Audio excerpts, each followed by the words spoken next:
Hola, mi nombre es Omar Saucedo y les hablaré sobre el constructivismo. En la historia de la psicología de la educación se han propuesto diferentes paradigmas para poder definir cómo se realiza el aprendizaje y la enseñanza de los diferentes conocimientos que el ser humano ha obtenido y generado.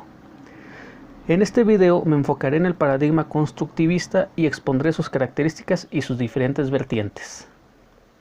En el paradigma constructivista se propone que el aprendizaje es una construcción, generalmente interna, que se basa en los conocimientos previos de la persona, es decir, que este aprendizaje se genera en función de las experiencias que van surgiendo de la interacción con el medio ambiente y por lo tanto es una interpretación y comprensión consciente de la realidad. En este paradigma la enseñanza se da de manera indirecta, es decir, se debe poner énfasis en la actividad, iniciativa y sobre todo la curiosidad del alumno para poder lograr el aprendizaje.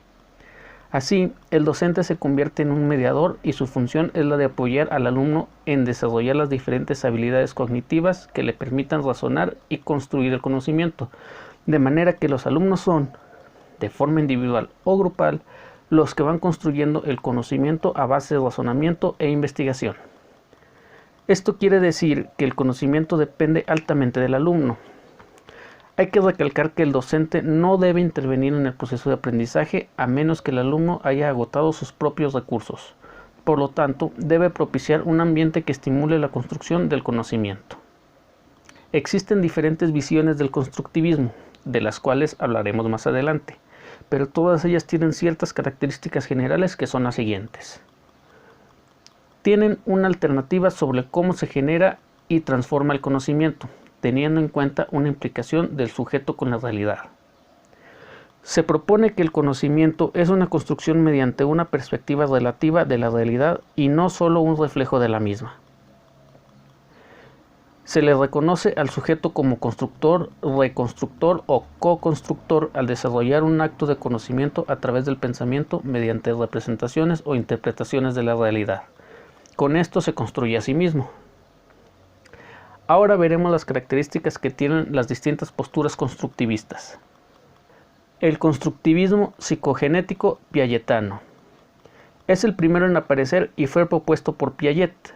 Su objetivo fue desarrollar una explicación de los procesos de aprendizaje basado en conceptos biológicos y psicológicos. Contempla la dimensión social, pero no le adjudica mucha importancia. A pesar que este planteamiento fue propuesto con pretensiones epistémicas y no educativas, ha dado origen a muchas prácticas educativas. El constructivismo cognitivo.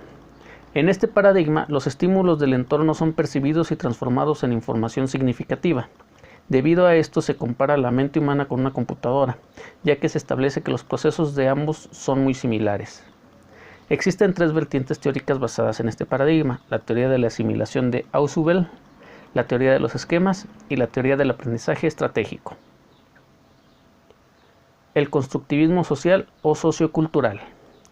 Fue propuesto por Vygotsky y en él no se le da gran relevancia a la construcción interna del sujeto, sino que ocurre una construcción conjunta con los demás o co-construcción medida culturalmente.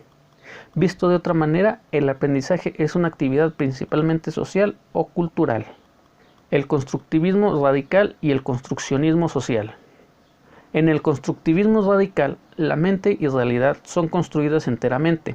Por lo tanto, el sujeto es la pieza principal para conocer y no se acepta ningún tipo de realismo. Es decir, solo conocemos nuestra realidad experiencial y no el mundo exterior. Así, el conocimiento no puede ser transmitido puesto que la construcción es claramente individual. En el construccionismo social, el lenguaje, ya sea oral o escrito, es la base para crear la realidad.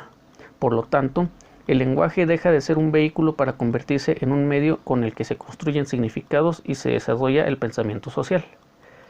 En estos dos paradigmas podemos observar que se eliminan los procesos mentales como propiedad individual de las personas.